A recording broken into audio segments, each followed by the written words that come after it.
Thank God it's Friday. Welcome to the show. I am Murayo Afolabi Brown. Always, I have the ladies with me.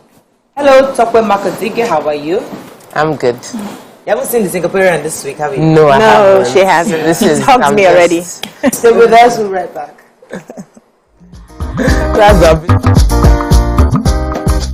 Stay tuned. Your View will be right back. Called Mania Magazine.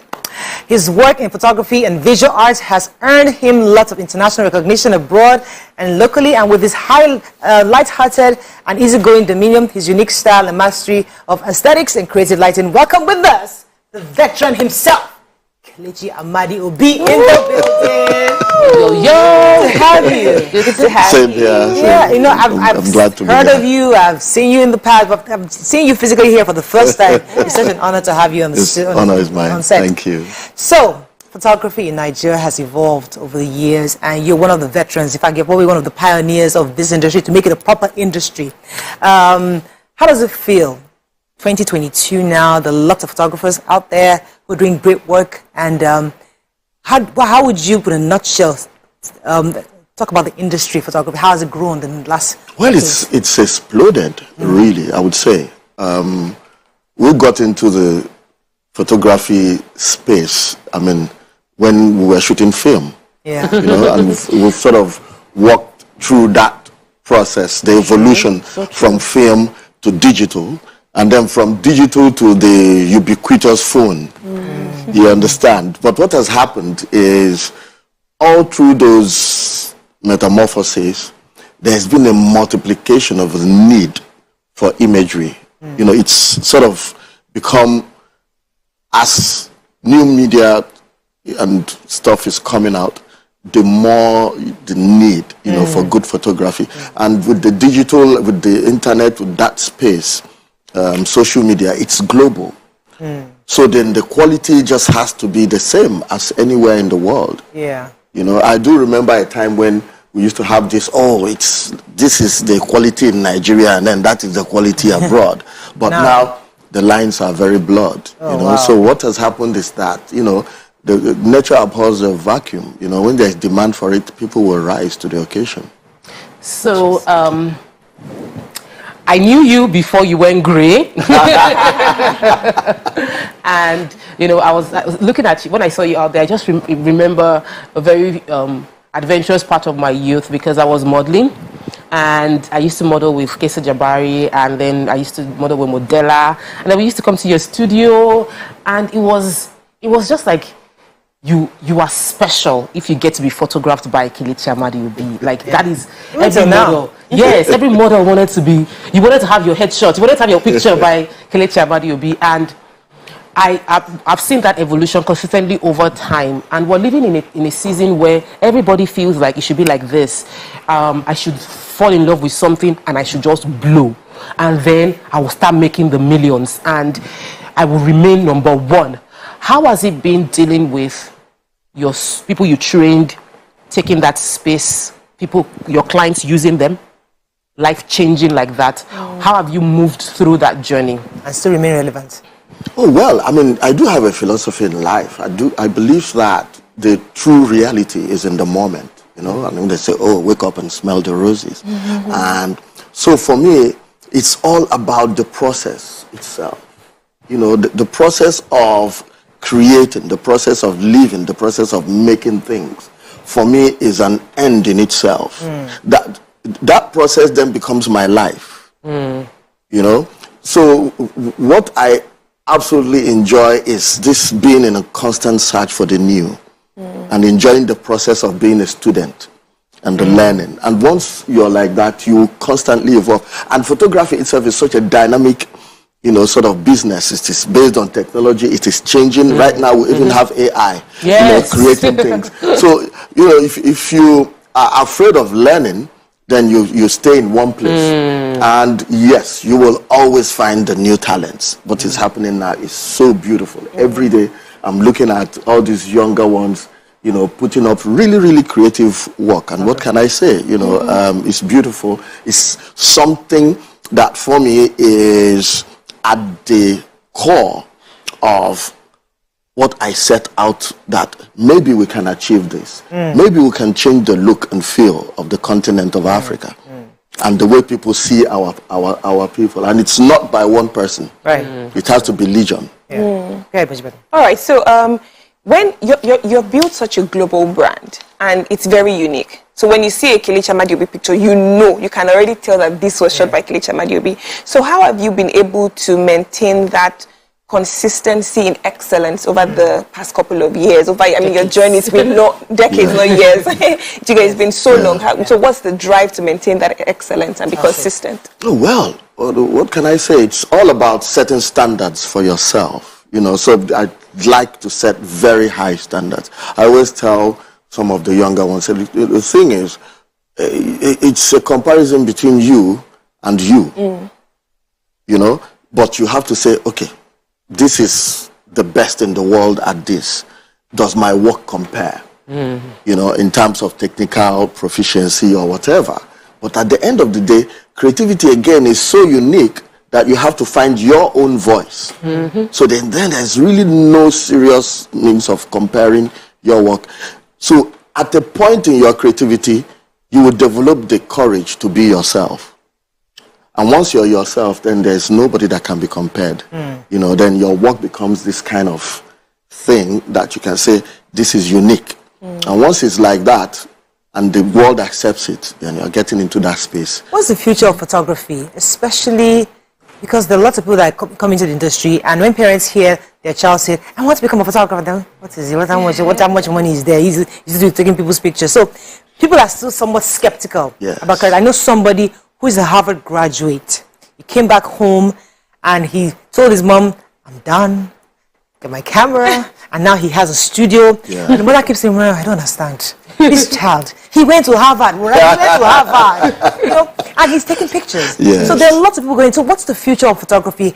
How do we tell parents to encourage? Can we encourage children to go into this work? And what's the future looking like? Let's talk to parents today. What can I say? The future is good. I'm doing this. I'm taking care of my bills. I'm enjoying myself. I don't know how to put it. But again, just like every other thing, nothing comes easy. The important thing you need to look at is the child enjoying the process. Once you're enjoying the process, for me, I believe that success is a process. It's a series of habits, So if the child is enjoying the process, they will most likely, succeed.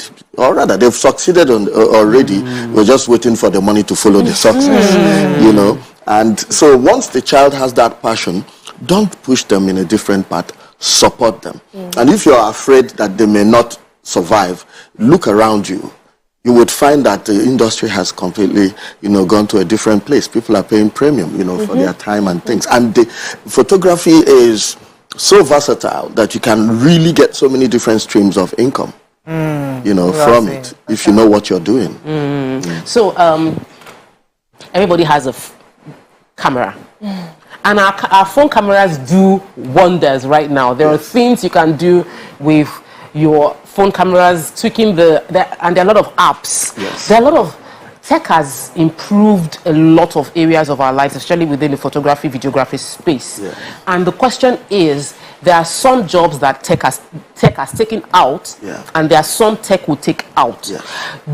Is photography in any way one of those jobs that tech might take out? Well, at any Let me just qualify that. So there used to be this, people, when they're doing news, the US, we see videographers carry the camera in helicopters to do, and now what do we do? Drones. So that job is out totally. So obviously, some will go. No, absolutely. I mean, there is no doubt that technology will take some people's jobs out. I mean, like I told you, when I started photography, we were going to the dark room to process our film. You know, when the digital came in, you know, when the QSS machine came in those days, a lot of studios closed. They couldn't handle the fact that people have small cameras and they don't need to know how to process film. You just go to the QSS machine and get their 15 naira per copy done. Now that took out a lot of photography. When digital came, a lot of people also couldn't handle it. You know, so at any point in time, when technology shifts, a lot of people. But one thing that technology will find very difficult to take away is the artistic mind. That's you. Is the artistic eye. Is the ability to create from millions and millions of experiences that you've had that makes you make the decision to point your camera in a certain place, put your light in a certain way. That thing is difficult for technology to replace. And that is what makes you an artist. Interesting. I love it. How did your family... Let's go a bit personal now. How did your family accept this line of business? Because sometimes, when you started, I'm sure it wasn't one of the most popular careers to pursue. Have much money. So did your family, were they always excited about it? Or they said, go and get correct this photographer you're doing is not going to be... Well, I've always been a bit of a rebel. You know, what can I say? My father was a high court judge. My mother was a teacher. And in my family then, you know, it was only two professions that were truly recognized. It was law and medicine. Everybody's so I studied law. So I mean, what brought me to Lagos was law school. Right. But you know, and I've not always been a photographer. I actually started as a painter. So that was even more difficult, you know. I mean, so once I finished law school, I decided to start painting. Really? Yeah, so I was stubborn like that. What kind of painting? Like painter watercolors and oil. So you never practiced law at all? Well, maybe during my youth corps, you know, I went to court a couple of times. But I had made the decision I was going to be an artist from my year 3 in school. But I just, you know, I wanted to make sure I get called. And your wife met you as a lawyer or as a painter? No, I was a painter. I never really practiced law. From law school, So we need to marry a painter. Oh yeah, my wife was actually an artist. You know, she studied art. Oh yes, very easy. You know, so yeah, it was you know, now she's an interior designer, but you know, it's a perfect blend. We met at an art exhibition, so. Nice. So yeah. So we love these kind of stories. Was it like love at first sight, or it took a lot of prepping? You're already blushing. Well, I mean, the truth is, I mean, the first time I saw her, it was very interesting, you know. And then we became friends. You know, we became friends over the years, support each other, talk about art and things like that. And then, you know, after a while, it just occurred to me that this is my wife. Oh, nice. Let's go on a quick break. When we come back, find out what you're working on. Stay with us. We'll be right back.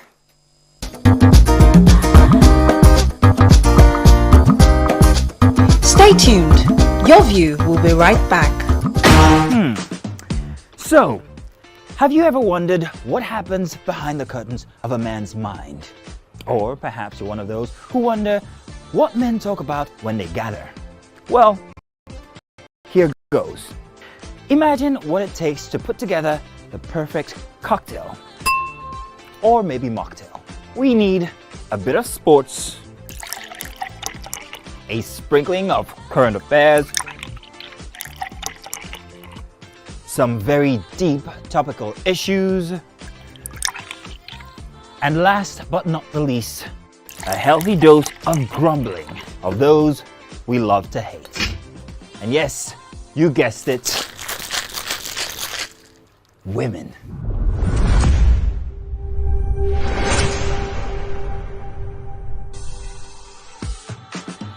So, if you catch the drift, then you're onto something. We will provide you with the right insights into most of your curiosities, right here within this beautiful cocktail we call the Black Table.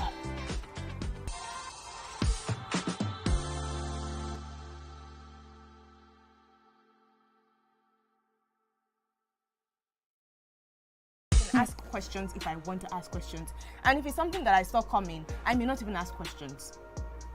I may just, I may even tell you I saw this. What if it's in person? But then, would it make a difference where? So like, this person might just say, you people can just be on Third Mainland Bridge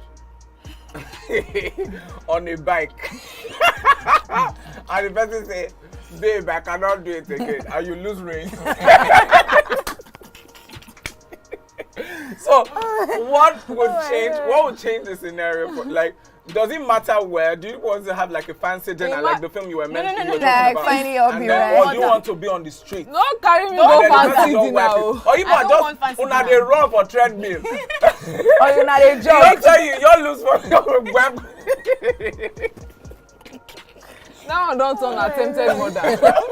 So which would it be? Because I'm like, in person you have the closure that you want and the few injuries. Guys, that's one place. It could be inside the car. You can sit down inside the car. Why car? Why not bike? Who will be driving? Why bike? Who will be No, driving now at the this car will be point? stationary. Pray I'm not the one driving. The car will Just be pray. stationary. Because I'll go master. You can't be telling me like me. I'm going to drive near water. All You of must us. consider.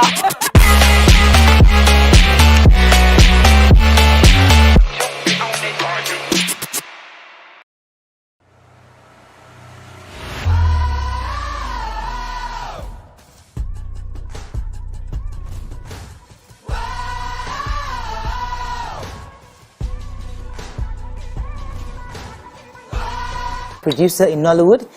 He has been in the industry for over a decade, and he is known to have produced several award-winning movies. Welcome with us, Yomi Fabi in the building.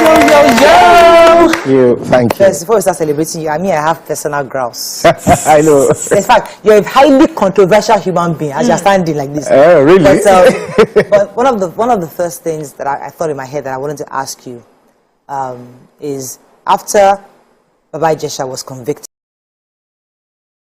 do you feel you owe Princess and others an apology for trying to discredit their position on that matter? Because it was a very, very sensitive topic, and because of who you are, do you think you owe them an apology for that? Naturally, I don't think I owe an apology, because there was that misconception about what I was actually standing for. Okay. You know, human rights scorecard is very low in Nigeria, and I am of opinion that we were all not raised with the basic ideas and the tenets of human rights. We were not raised to understand that when an issue is up, the key actors in any case deserves their rights to be protected. So when I noticed that the right of the victim / complainant is being given to them, why should anybody feel sad or feel bad that I am agitating that the rights of the defendant should be also upheld? Any sane society will reason along that is a just and right cause to fight for. But in Nigeria, we are raised with brutalities. Many parents abuse children,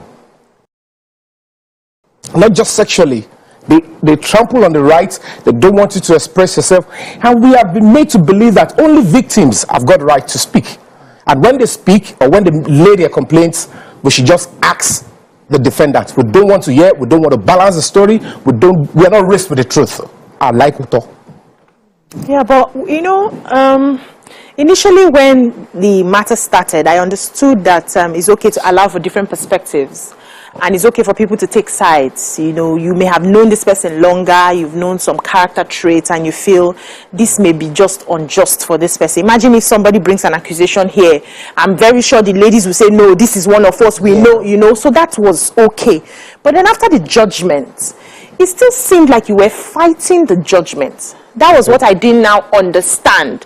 Shouldn't you have at least soft pedaled? Because then the court has given a judgment, and if you feel the judgment is wrong, you can now start with the process of appeal, than still speaking like somebody has done something wrong when the court has clearly said this is how the case goes. Okay, I'll answer this by starting with the fact that I studied the Bible, and I know clearly that the Bible was not supporting rape when the Bible emphasized on the story of Potiphar and Joseph. Majority of people that think they know the truth, when they actually don't balance the story, as they are hiding behind cost. And I am a very particularly careful human being. I have been fighting for the truth. And as we speak, you are women, you are parents. You studied and you went through this case for a year plus. Can you, in your honesty, I'm charging you to the court of conscience. How old is the girl? This is a lady that has features of an adult that was used to date an adult. Can you, in your honesty, tell the world and your viewers, how old is this lady? Because the age is a focal point for the judgment. How old is she? Tell your audience. So, from the question you just asked now, it seemed like, you know, when you started the show, you started, you know, I've been on your program where you were raising awareness for human rights and justice and fairness and all of that, and I feel that it was a good platform. It still is a good platform, and it's something we should talk about. Everybody should have their day in court. Nobody wants to be falsely accused. We've heard stories of somebody saying, I just didn't like him, and I said he raped me, and the person spent years in prison. So I believe that it's good.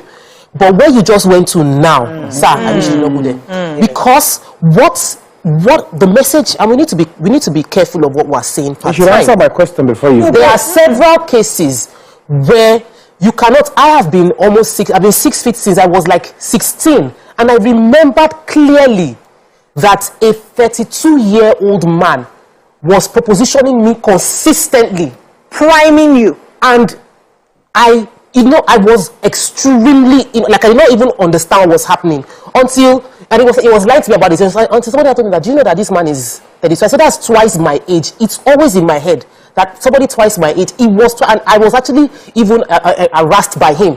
So you will now say, because me, I'm a 16-year-old girl. And if you look at me, and I was tall as this. You will say that I am an adult, and I should know what was going on and what was. I did not know. Okay, I had no idea. I think we need to really understand ourselves. Let's put gender card here. Okay, it's not gender. The question she asked is, I look like I'm still not in support of the court's judgment. Yes. And I have responded. I have asked you a very salient question. But I respect you if you are an Abinger, if you support the truth and you want to be seen as somebody who likes fairness. The focal point for the judgment lies around the age. And the law stipulates that if a minor is being molested, the onus is on the court to establish the age. So that even if the defender, the accused, does not know, ignorance is not an excuse. What's the age now? I am asking you. You are the media, you are supposed to tell the public the truth. That the truth they want to know, because you are the face, you are the voice of the people. The court cannot ascertain. Don't forget, the girl in question gave different ages. That is established. I'm like, why would you be giving different ages? Okay, no problem. Now, the girl in the court, throughout, the things that are needed to establish the truth and the age of the girl under the law is, number one, birth certificate. If you don't provide the birth certificate, the law says the mother or an adult who was there when the child was born should testify before the court that I was there, this is her age. That was absent. Now, medical test to prove that if those ones are not there, all this, you were all silent about it. And you're not even talking about the fact that the life of the minor, if she is 14, is in danger to gather evidence. You need to also tell me where it is in the law in this country where you should endanger the life of a minor to gather evidence. Wow. Because when we look at the old stuff, it's quite appalling. When people think, can we just so that we don't degenerate into something. I don't want this conversation to degenerate. Let's degenerate. We're going to just listen. So, at the time that the baiting that you keep mentioning, not being mentioning, it was established in court. Okay, established in court. There are also facts to show that he started this when she was much younger. Which fact? Can you it was stated. It was in the papers. I read it. She gave her opinion in court, and it talked about when he came years before, when she was much younger than the age of this baiting that you're talking about. But I want you you mentioned something about the court of conscience. Yeah, there's a yes, and I'm asking you to look at your conscience. Okay. Look into your conscience and say that the case as it ended was the wrong way that it ended or the right way that it ended, and the message that has been sent because of this case is a wrong message or the right message? Okay, first and foremost, let me make this clear. My name is YourViewTVC, and I'm an advocate of human rights. And I will continue to say to everybody listening to me, raping, molesting a child is a serious criminal offense. If you are caught, you will be punished, and you will be punished severely. Okay. However, we should also understand that we live in a society that we need to balance the truth. When Potiphar did it, I am very sure if I stand behind Joseph, the same conscience is what you're going to be swimming to. But the fact remains that we are in a society. Rule of law is sacrosanct. Yeah. And the moment I am beginning to see organized crime, premeditated crime, the first person that should protect the child, if truly she was a victim, is the mother. And I saw a situation whereby you claim the same victim used to see the man in TV, he shakes, he is traumatized. I expect continuity. When the ladies saw her, they asked in court, because majority were not speaking the truth. The media that were there, they were not feeding the public the truth. They asked the girl, you were said to be traumatized, which is acceptable. Children need to be protected. Now you saw your perpetrator. You lost the trauma. And then your mother, who you have told initially, who is aware already, the woman left you with him. You went to close the door. They asked her authoritatively, why you didn't go to your room? You were not so irritated. You didn't go anywhere. Why did you go and sit beside him again? I would like us to actually move on. Yeah. To where? Move on from the debate because the matter is still there. We're going to go there. But you see, it's important that we must understand that these are adults who orchestrated this. And the reason why, one of the reasons why it was important for them to have done that orchestration, hanging there, because of the precedence of our society in this kind of cases. And they will never believe. A little girl never gets justice. Yes. It's always your word against mine. So in that situation, if you're in a, well, I'll let you speak. If you're in a country where when a child speaks, the entire system works for that child to make sure that girl gets justice. But unfortunately, we are still work in progress as a nation. We're not there yet. So the only way, and I hear you very well, because you're saying that if my daughter was in that situation, will I orchestrate that again to let my daughter go through that pain? Again. I get that. It's debatable. But you must also understand the adults in the room saying, listen, the only way we can catch this man is if we orchestrate this thing so they can catch him in the act. We will not let him go far, but he must be seen trying to do what he shouldn't be doing so he can go to jail. Okay, now, first thing that I would have expected mothers to do, I noted it. You were not concerned about the life of a minor, number one, if truly she's 14. Number two, if the testimony were to be true, the complainant said, my girl told somebody. You are not asking, why is a person first told not even talking? And secondly, you are not concerned about parental negligence. If truly a 7-year-old is defiled in my house, not that the girl is living with the person, is living with me, somebody came to visit me for just 40 minutes, and you defile a 7-year-old who has not been defiled before, and you're telling the whole world that the girl is not sick, no evidence of pump shaking, I didn't take her to hospital, no multiple tears, anything that feel. Why would somebody tell us that story and then you claim that you were there, that I was there that day, but I didn't notice anything? So the man did it. If it is a word of the mouth, he who asserts must prove. I am not saying children are meant to be catered for. They're meant to be cared for. Nobody should mess up with children. Okay, I have fought for children. I have fought for all these things. More than we have a summit now. I spent millions organizing a human rights summit. How would I be so stupid and say I want to stand by a rapist? Are we moving on? Let's switch. I wanted to just because it is very, very personal. It's a sensitive matter. You know the statistics of people that have been molested as women. The number of people that have been molested have been silent. Because what I said on the show today, I learned from my own parents about it because they know the person. What you are now asking us to do is to still going back into backwardness. You want this country, you say we're in a work in progress, but immediately you stuck into the old ways. Jungle justice, fire by ordeal, torture. organized crime. How do you differentiate the truth? I am fighting against police that don't use torture as a means of investigation. So what I'm hearing you say now, a civilian to do that. What I'm hearing you say now is the judgment was wrong. You have said that in so many ways. The defendant is appealing the case. So that means there are so many lacunas. They are seeing loopholes. And it's within his right to appeal. Okay. Nobody should. Point taken. Let's discuss. Let's move forward as a nation. Not all this sentiment. Another allegation. Blah, blah, blah. This issue. This is your auntie, Grace Jimo. Auntie. She's your wife. No, I'm not married. Okay, she's I am divorced since last year. All right. Single. You did something recently that many felt that was inappropriate. You know, showing the video of her in labor. Many people thought that was distasteful. You know, and because they said you're trying to score points. You know, trying to prove a point. What was that about? What was your mind when you shared that video? And what exactly happened? In fact, let's step back. What happened with you and Grace Jimo? Thank you so much. What she been in here. You know, the world we live in, social media age. They just think, go to social media. Social media. Many women are on social media, so there is likelihood you might not win in any case. I did all my best to care for this woman. Everybody saw it. From birth, I did everything humanly possible. She got pregnant. I was in UK for 6 months. I came back. I took care of her. I have not even met her parents. I have not even gone to her house. She said she's not going to leave. I said, no problem. I took extremely good care of this lady.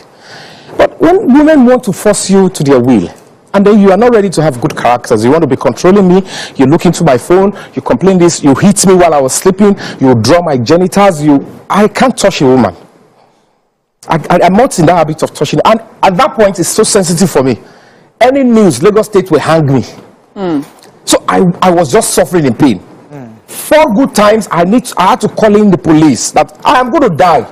The 4th time I told the DP, I said, I am telling you on my honor. Which was abusive? Terribly. I threw the evidences out. Immediately she saw the evidences, including when my security was with me at a point, midnight. At a point, police came in, she left the baby, she ran away. When the police left, she came back. I can't touch her. She will be talking to other men, I can't do anything. Now, I decided to say, okay, fine, let me just go. I went to police said go to court. I went to court, they separated us. I gave her what I can give her in my property. I said, take them. The house you are living, take it. I'll go and look for house elsewhere. And I moved in under the supervision of a police. Because I am a soft target.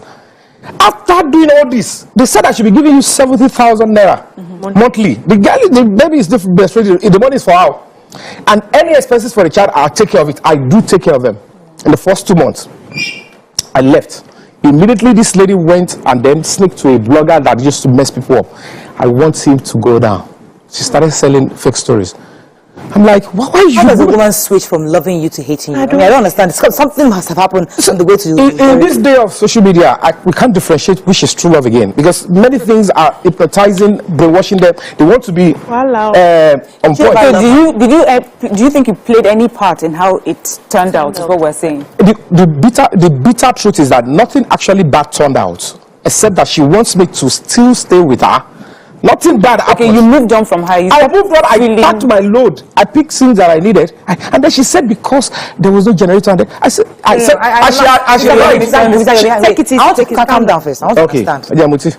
So a man and a woman are together living in the house happily, supposedly happily. What happened? Is it that she cheated on you with other men because she said that she was talking to other men? Or is it that you cheated on her? Is it that she was abusive or you are abusive? So what happened? At what point did it turn sour? God bless. It's been turning sour. I said 4 times I called the police. Why? Because she was attacking my life. She was going to eat me, kill me. How? Because she said she saw pictures with. I gave her a phone. She said she saw picture. I gave her. She said she saw picture of me and 3 ladies. You don't know which one I'm dating, and she started fighting me. Which one were you dating? Okay, so there were allegations of. So you're cheating on her? No, this was even. I give her the phone. We're not even in a relationship. You're not getting it. Okay. Previous. Okay. All right. When I was in UK. How can you be seeing? You saw me message with my ex-wife, You are fighting me over it. And then the worst part that led to the video, to go to your question, she now accused me of a very serious, terrible thing. She said I beat her to stupor that forced her into labor. That is a huge one for somebody. You know, I'm an human rights advocate. I am a decorated human rights ambassador. How do you say that to me? When naturally I don't even like touching, I would like touch my partner. You have done worse things. I didn't even raise a finger. That was why you released the video. So I have several moments where I kept for. It's quite unfortunate. People are pathetic on social media. I took this woman to the hospital to give birth. I was at the edge. I am to pay. I am expecting. You now think that the next thing I want to do is mock. Does that make any sense? She was down, she was calm. And I was doing Snapchat because nobody to do my video like, Sheboloma, you're going to do more after this one. You know how you play with them. When women are pregnant, they say, I'll give another baby. But when they get to labor, they switch. No one born again. Okay. So I was just like trying to tease it out and trying to show the kind of cordiality. At that moment, she said, I beat her to stupor. Like, does she look like somebody that was beaten? To stupor. Why would you put this up? Because you want to bring me down. Because you know people are so reckless on social media. And they order to change the only movie share. Does that make any sense? Mr. Fabi. Wow. Okay, let me come to you. You know, I hear you and I wonder, like, social media must really mean you. Really? Like, but you're not the only one on social media. Why is it a target on your head? Why does it seem like after one, another one is coming? Like you seem to be swimming from one controversy to another controversy. What's going on? Only you basically, because naturally in the industry, I fight for rights. Outside, that people don't know, I fight for rights. So people, when this one is not as advantage of what I'm fighting for, they mean you, they create fake accounts. I have never created one in my life, so I don't feel the pain. That is why when they abuse me, I don't feel it. I don't see it. Because there are other issues. So there's this story of, there's an allegation of sex for role allegations, and I would just like to even hear your side, because we have heard the social media side. Social media. Yes. So no, the point is, please, can you defend that allegation? No, naturally they will always go for Samson. They want Samson to go down. If you get to a stage, Samson will be weak. But me, let me be honest with you. There is no way somebody will come. Our job is passion driven. If you want me to attack those that find love in the industry, you want me to be insulting those that are couples. But when people know that sex for role is a serious thing, and if they attach it to you, it weakens your reputation without basis, without evidence. Look at the other young lady that I helped into the industry. Yes. She went on for a long time and claimed sex for role, blah blah blah. Is it the one that said you showed her yes, all those ones are their agents. I have many enemies, they use anybody. But you can get which is the big girl. I kept saying, naturally, when you are you're very soft, you're very easy. I offered you a role. Okay. You got into the role, I didn't do that. You went on for a long time saying things that will weaken me because I took a firm disciplined decision when you messed up. The next thing is later, okay, let me come. She came up with the truth. He didn't ask for sex for role, but he asked me out. When does asking somebody out? If I like you, Auntie Morayo, even when I can toast you, Mr. Bao. No, if I do it before Mr. Bao, he can react. He will only say, hey, young man, she's mine. Oh, sorry, sir, you're lucky. I will only compliment him. Come back. Me actually say why I can toast Queen Elizabeth if I think she's dead. No, when she was alive. But why should they turn it to crime? Because they know social media is so reckless. They put up allegations. They can't just oppose the difference between sex for role and asking you out. There are lots of producers and directors that we. They use it for men. We are weaker. And you're bringing money advantage. Only people are raised properly. Only few. They say there's no Mariah. They say there's no smoke without fire. That if you are around a dustbin, after a while you start smelling. Do you think there's anything you're doing that is making all these allegations come up? I am not perfect. If I toast you, you say no. I didn't force you, and I'm doing my own. But you expect me that because you reject, I should star you in my movie. So they have to accept for you to start in the movies. They get angry because they think because they didn't accept. That's why you not start. Where is the condition that I must use you in my movie? That is why that guy said he didn't accept. He didn't use me in his movie. What kind of entitlement is that? They bring it to social media and you all dissect it and think I don't have life. So I just go blank. Do you know what I'm curious about? I would just like to know I'd like to know, see, beyond these controversies, beyond the stories, Yes, I would like to know who you are. Well, Mariam, high five. I understand. As good as I am, I just see that I am a decorated human rights ambassador with the U.S. Embassy. You also That time, yes. Title? She was at my summit. I think whether she or it was Rugged Man or somebody that made comment like, Yomi, you're spending millions on the human rights summit where you could have used it for launching and stuff like that. It's my call. Your passion. When we were having the NSAS, while I chose to stand by the public, I have never been brutalized or messed up by the police before. I have never been even put in cell before in my life. But I feel the pain of those that have been hurt. I was campaigning during the NSAS. I was sleeping on the floor. I decided to do one cloth for 10 days. I did not shower. I was sleeping on the floor in Assembly here and Lekki. I was only lucky not to be. I don't know why that man held me down on that on the 20th, but on the 21st I was out.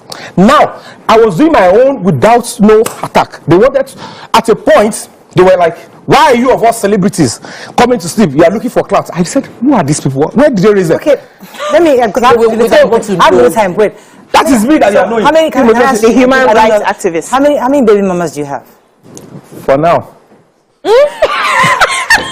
You said I should speak the truth. How many baby mamas do you I have? have one. Okay. I have another one. Loading. How many altogether? Altogether, except they come forward.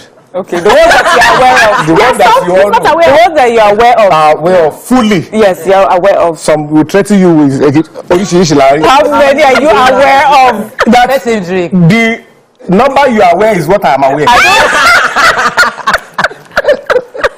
See, I sense a streak of male chauvinism in your talk, the way you are, the way you even objectify women, and I sense, and I said to myself, and I asked myself, how was your growing up? Wrong allegation. So maybe it's a perception, so I could be wrong. You said it from the beginning anyway. So, like, did you grow up with sisters? Do you have a mother? Do you what's your what?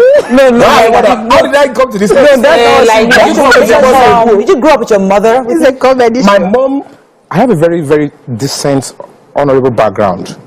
My mom raised me to stand by the truth. My mom raised me not to do things for material gains. And while growing, forget about it. Go into the industry, ask my colleagues, not on social media. Ask them who really I am. The only thing they will tell you is Yomi has guts. If he wants to go straight, he's not going to bend.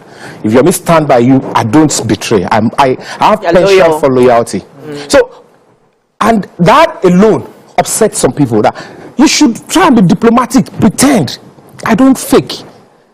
I don't want people to like me. I just want to be doing right by your side. So they see like, you are in the industry, you want fame. Why are you acting like you have class?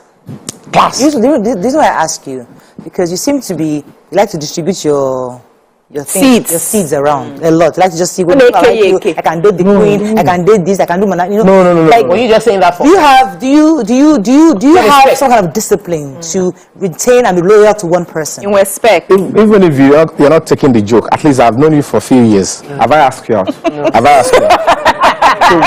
So why is my class in doubt? Yes, because just every man, it has been destined that men will go for women.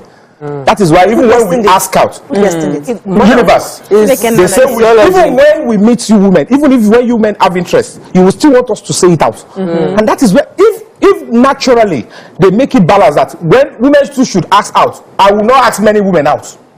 Because I built myself to an extent that I know that I am attractive to women. So why should I not have class?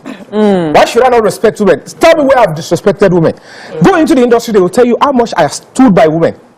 I can start giving you counts. And I can tell you authoritatively, I'm probably going to rank as one of the most prayed for by the parents of all my colleagues. I can, from Funke Akindele to Tonya Imaku to Kemi Afolabi, to their parents will personally call me to a side and pray for me. That is why all those attacks from left, right, government, everybody, like nothing reach me. Except they want to do it deliberately now. And God is on my side. Is there any other thing you're working on? Yes. Any Thank you. movie productions, career. anything in the pipeline? I do some real work, as I saw. I hope those things are not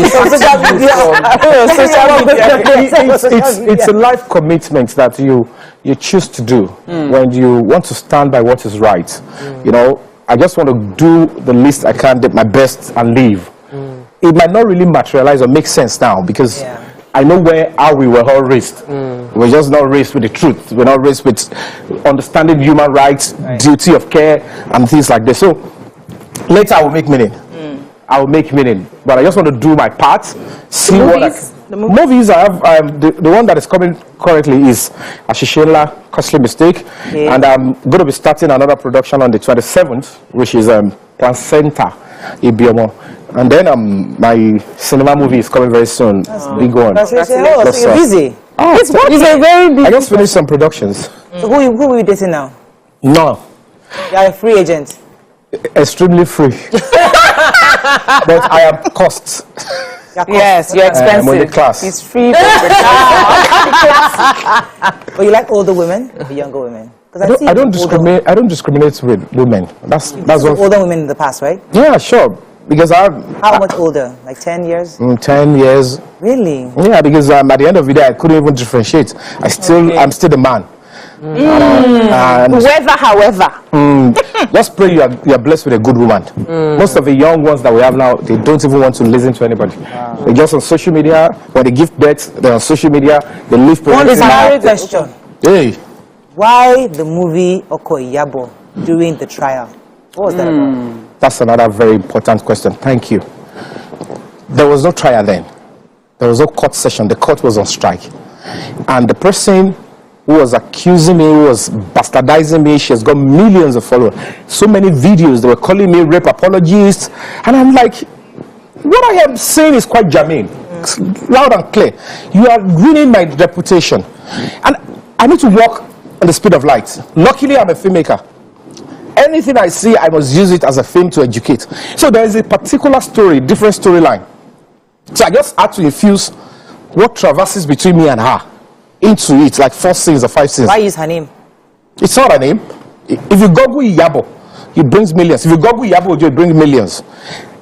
Her name, her face, her voice was not used. See, many people have been tutored wrongly on social media. I deliberately, the point is, there is Okoyabo. I can always bank on that. I'm a filmmaker. Show and biz. It is a show part. But they only twist it to make it look like I'm attacking the victim. When I don't even know the name of the victim, I don't know a story. It's not even a story. I only put one thing that connects the character of Iyabo. To tell my story that I am not supporting the crime itself. I am only speaking human rights. And I even showed in that movie that there is that cordiality and respect for the Iyabo. People didn't see that. They expect that. Oh, let's ask him. And they rushed. They said, oh, he committed a crime. None of the journalists could even estray it and say, the judgment that nobody should talk about this was after the movie has been done. So I should go and throw it in the bin. Nothing about the story, no fact of the case was in the movie. They were publicizing it. Even your station, they put it. Your family to be prosecuted. We have to run now. But thank you, Mr. Yomi Fabi. Khalid Showemi says, Mr. Controversial. Lutife says, right on Uncle Fabi. And Timu says, every party is pained in a relationship, but how they react should be judged. Everybody. Okay, we have to run. That's all we can take. Thank you very much, Yomi Fabi. Thank you.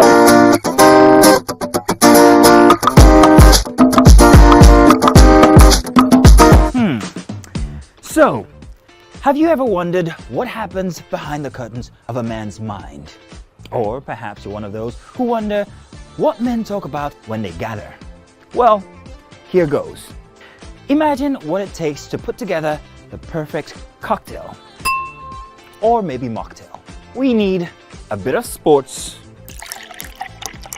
a sprinkling of current affairs, some very deep topical issues, and last but not the least, a healthy dose of grumbling of those we love to hate. And yes, you guessed it, women.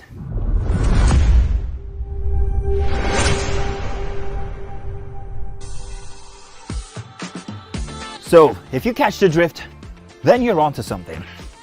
We will provide you with the right insights into most of your curiosities, right here within this beautiful cocktail we call the Black Table.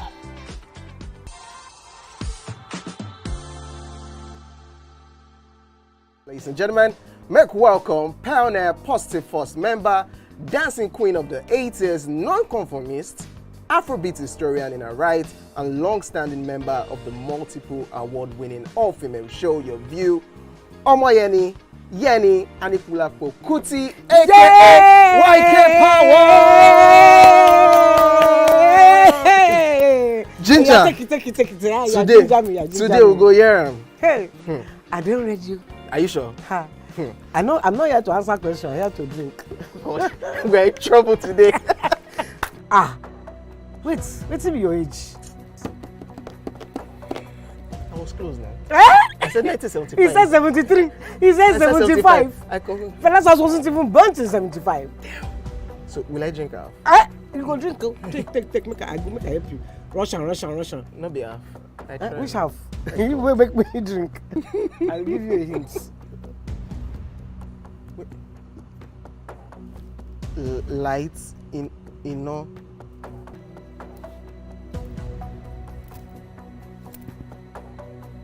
Nepa Road. Nepa Road in Abeokuta. First of all, my brain cannot memorize everything. A big black bug. A big black dog. Bug. A big black bug. Oh, sorry. A big. It don't start. Ọmọ fẹlá. Ọmọ Anikulapo Kuti. Wọ́n rò pé kí ni kékeré yìí. It's by Audison. It's not by Audison.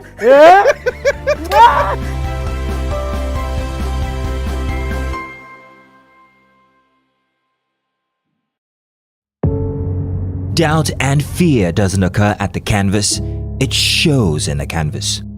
It shows the conation of raw ether material slabbed, stroked and molded at a pace provided by the doubt and fear.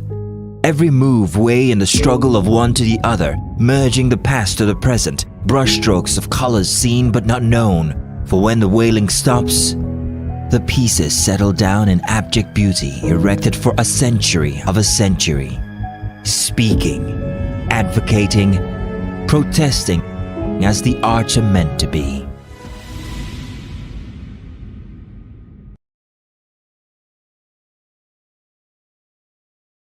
And ask questions if I want to ask questions. And if it's something that I saw coming, I may not even ask questions. I may just I may even tell you I saw this. What if it's in person? But then would it make a difference where?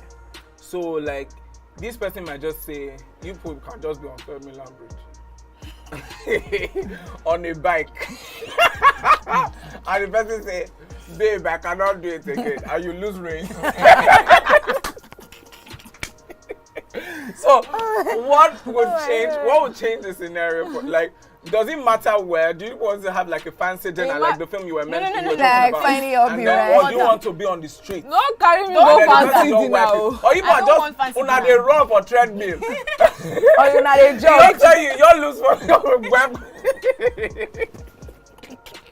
Now I don't turn attempted murder. So which would it be? Because I'm like, in person you have the closure that you want and the few injuries. Guys, that's one place. It could be inside the car. You can sit down inside the car. Why car? Why not bike? Who will be driving? Why bike? Who will be driving at this point? The car will point? be stationary. Pray I'm not the one driving. The car will be stationary. Because I go master. You can't be telling me like me. I'm going to drive near water. You must consider.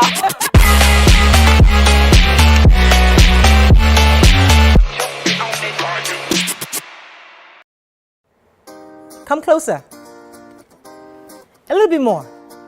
Perfect. I have exciting news for you. You asked for it and you got it. Your favorite breakfast show, Your View, will be going to 2 hours. We're going to have in-depth analysis of the newspaper review and more conversations on the hot topics. the ladies of Your View and I will be stirring up our guests to get in depth into all the various topics. And you are with us. So we have with us a Nigerian actress, film producer, model, and television personality, the beautiful, gorgeous Yvonne Jegede in the building. It's good to have you, girl. How you doing? Fine. Good to have you. So before we get into your interview about yourself, what you're working on, there's a topic that we're going to be talking about. I would just like to also get you to join it. So we saw a tweet by Onyi Consola Alabi at Emotions Doctor. She put a tweet out saying that women have been sentenced to the war room for years to pray for cheating men. But the moment a man catch his wife cheating, he will divorce her or send her packing. Can't he pray too? Can't he bind the demons that want to destroy his own home? Or has God also stopped hating divorce? So somebody now replied, because I think at TK Kosh says that there's no big deal. I'm currently still married to my wife who cheated on me twice. The question is, do I still love her? And the answer is yes. Everything will be prayer. So we're discussing this issue of war room. Because many women, oh goodness, trust me, there's no way you hear, go, Ryo, you must go to the war room. You must go to everybody's war room. I said that when the movie came out, oh my goodness, it was every Tom, Dick, and Harry was referencing the war room. And we're thinking, okay, do you think men too should begin to enter the war room when they find out that their wives have stepped out? Should they just say, call family meeting as they usually do and say, no, I'm done with this living, get out of my house? Or they should go and enter war room and pray against the demons that want to remove their wives from them. Let me start with you, BC. Why are you laughing? The tithes have always been against women in our culture because it's a patriarchy. And so you wouldn't blame a woman who chooses to. I don't believe somebody sentenced you, but you weigh your options. You know that you cannot live without this man. You have children. You have bills to pay. If peradventure you leave, you're not independent enough to be able to take care of them. So the only thing you can resort to is the war room. To ask, whoever or however to help you secure this your husband. And the fact that there's a prize on getting a man, being a married woman, the way the society has made it that if no matter how successful you are as a woman, if there's no man, they call it a covering over your head. Even a bike man will insult you when they don't see any ring on your finger. So I wouldn't blame women who resort to doing this to protect their men. Men have always gotten away with bad behavior because it's their time, it's their world. It's patriarchy, it's a man's world. So they don't need to go to the war room because they can easily replace you and society will not crucify them for that. But you cannot easily replace him. Society will crucify you. But to uphold a moral society, we discussed it yesterday, we're trying to see how we can project morality.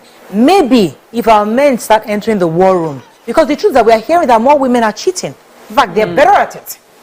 They're so good at it, where they keep it so discreet.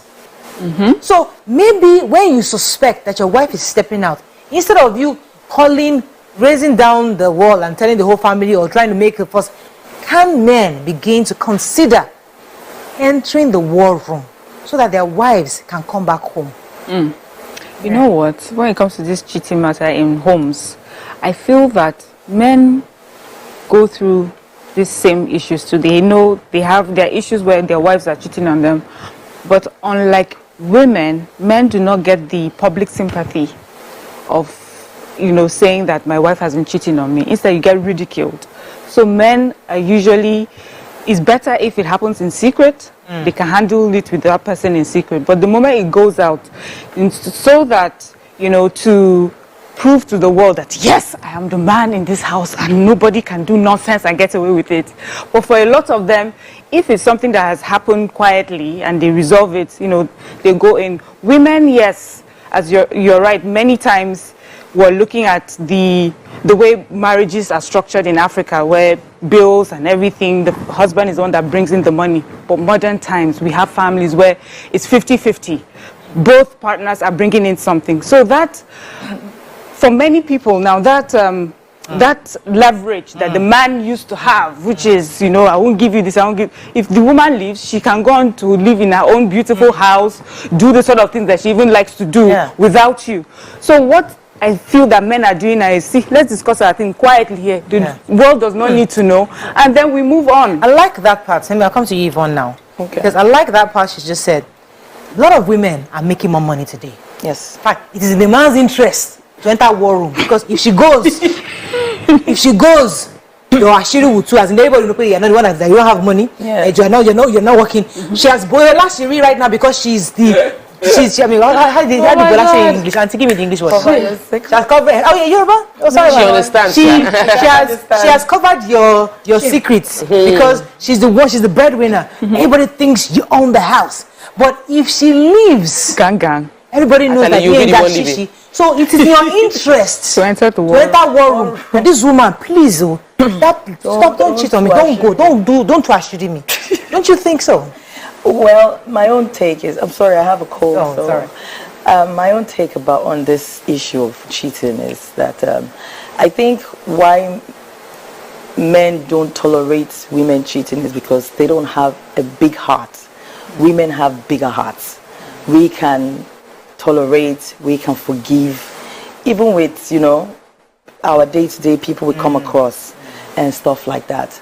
Women are nurturers, so that mother instinct a lot of times helps us contain certain situations that we find ourselves in. So for the men that can't take it, like you said, if you find out is in secret, then you guys can manage it. But in cases when it comes out like that, I think first of all, it's just because of men are like children. I don't know, they've said that thing 1,000 times. I never used to believe it so much. Until you enter it. Until I entered it and until I got a lot older. And then I see some people that I probably have a relationship with, and I go home and I see Xavier and I'm like, what's the difference? What's the difference? So I think they really don't grow. Yeah. That's my own. Because I see my son throw tantrums and I'm like, this is the same thing this man was just doing. So, I got even yesterday. I was driving. I say, should I turn right? And I'm thinking, yeah. Should I go left? Yeah. You go here every day. We pass it. Go anywhere. She can turn right. The children are hard. I think that's why women can. So what are your thoughts on this? I think that we need to have more men praying for their marriages. Yeah, I agree with you. And I think Jerry. that culturally we don't see it as, it's not seen as a normal thing. It is expected. They put such burden that for the home to work, it's a woman. A woman keeps the home. What does a man do? Does he break the home? Who would benefit? Who would benefit from a good home? Both parties. Actually, most men will say, I just want peace. Well, pray for the peace. Absolutely. Pray for your wife. Your wife is happy, you would have peace. Your home works out, you would have peace.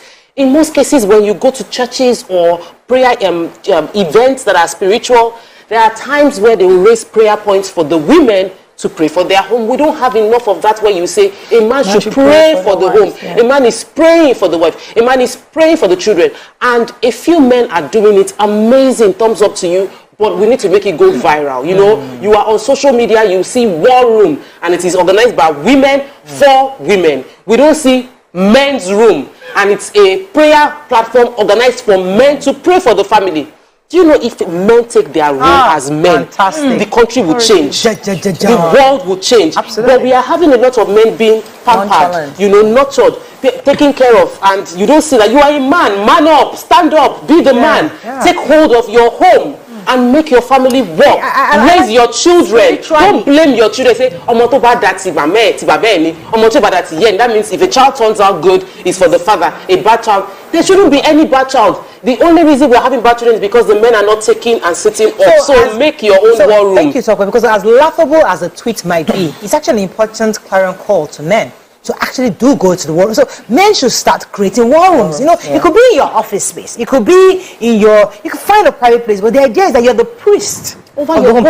Even in the Muslim, you get the imam in your house. Because I think Nima always said her father was very, very strong. With a massive influence in her Islamic lifestyle because he instilled in her. So she could decipher what the external imam is telling her versus what her father is teaching her. And she's able to say here and tell us here and tell us the difference between what is popular and what the Quran is really saying. So we have moved away from topic. So the men now are saying that take hold of the prayer in your house. Yes. It's still the word moral. If your wife is cheating, that's the topic. Your wife is cheating, don't just divorce your wife. There must be a reason. There's a spiritual reason for your wife cheating. If your wife is cheating, it can be an attack. It can be an attack. What's that demon? It could be an attack. A spiritual attack. So you see, you kneel down and you pray. You go naked and raise your hand and tell God to fight for your spiritual. The Jezebel spirits they have taken over your wife. Yes. So you go naked as a man and say, these spirits that wants to break up my family, I come against you. Let's be real here. Let's not laugh about this, it's serious. I know it's serious, and I think it's just revenge. So you need to take out the choices for the men. Men have choices. There are more women than men in our society all over the world. It's just like 1% extra. It's 1%. A lot of women have no husband, and then the men. You don't see the men because you only see few men. You see the green. You see the one that are ready. Men that are ready. And more women are ready compared to the men. So the men always have options. They will now wonder, I've Kuku chopped this egusi for how many years? Why do I want to enter world for? You can see if you're going, please be going. So they have options. The only way we can really instill this is to probably take out their options. If you're going to be in a monogamous relationship, let's be sure it's monogamy.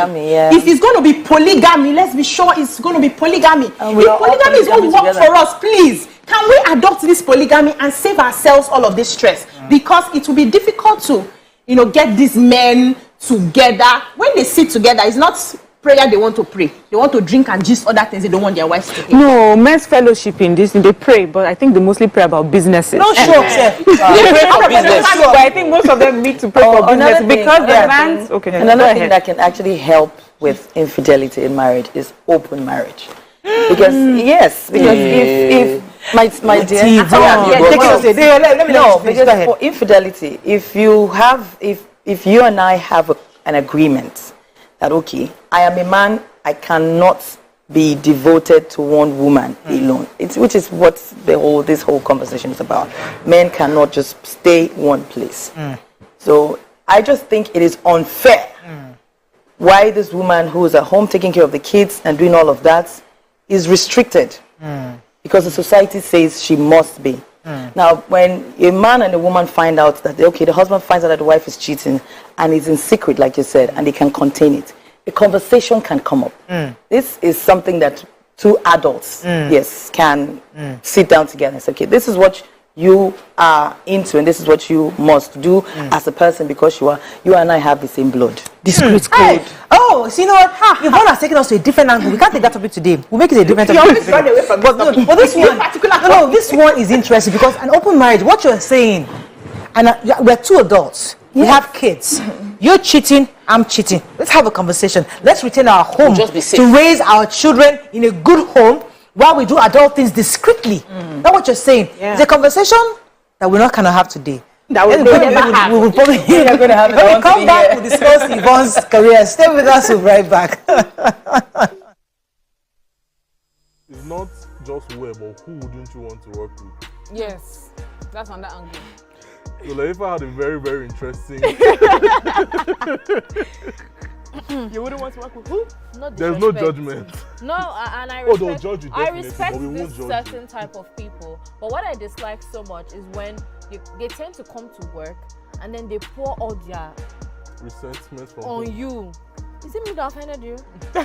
I'm not the one. I have no business. Mom, just come and work with you, pay me at the end of the month, and let me go back to my house in peace and sleep. But when it comes to like divorced people, I cannot work with a divorcee. I can't see myself doing that. If I find out, if you can hide it, but if I find out, when they're nice divorcees, I would just. What if they are nice? Okay, now it depends. If you are nice, cool. But if you are the type that you don't know how to keep your anger to yourself, you always pour it on somebody. Well, I'll just drop my resignation letter, no matter the amount you're paying me. So it's more passive-aggressive people. Yeah, I can't do it. I'm so sorry. Oh, definitely. And I cannot work with stingy people. See this one. Because you cannot be passing me in the morning, afternoon. I can say, oh, yeah, I'm working. Oh, yeah, take 100 naira. Take 10K. Take 15K. You don't have to be my sugar daddy or sugar mommy. See, the way you treat others is the way they will treat you outside. And if you cannot treat your workers well, they are not a good boss. You cannot be dashing me small thing or giving me donuts when I'm working. You are not a good boss.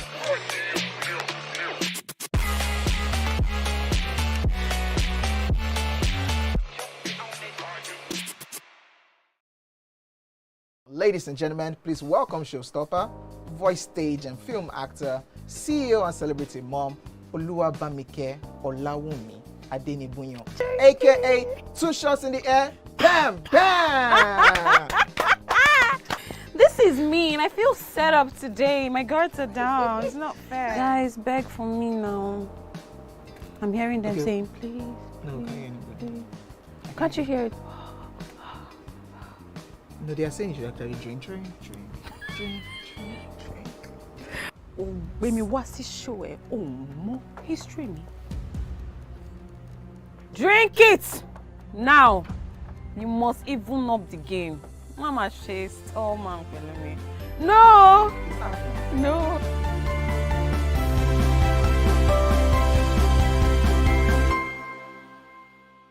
Ladies and gentlemen, make welcome the one who can make time stand still forever, Mr.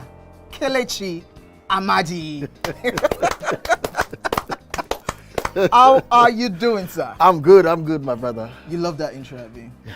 It was great. Okay, Thank you. We try like that. Thank you. Now my question, which I feel is a cheap question. Go ahead. What does ISO stand for?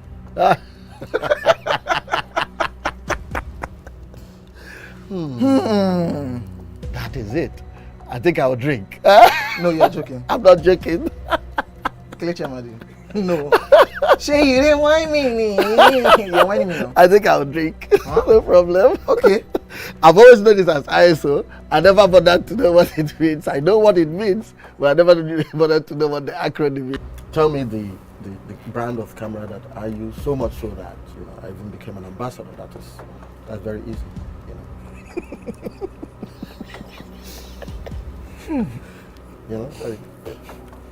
It's out there. It's supposed to be, yeah. I just said, let me give you this one as a token of my appreciation. Sony. Drink! I'm not done. You did not say final answer. It's final answer. You did not ask me if that was my final answer. You don't have any choice again. It's only Nikon. How many cameras do they have? My Nikon. friend to drink. I gave you a very easy something. Nikon now.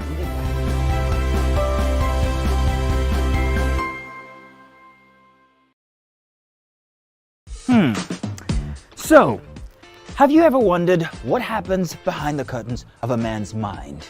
Or perhaps you're one of those who wonder what men talk about when they gather.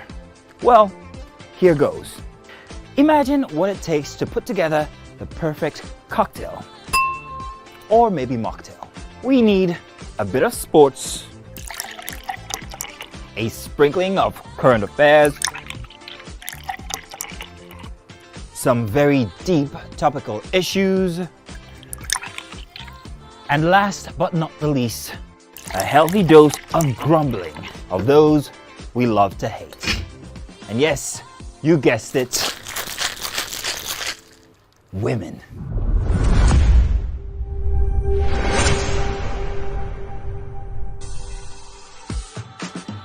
So, if you catch the drift, then you're onto something. We will provide you with the right insights into most of your curiosities, right here within this beautiful cocktail we call the Black Table.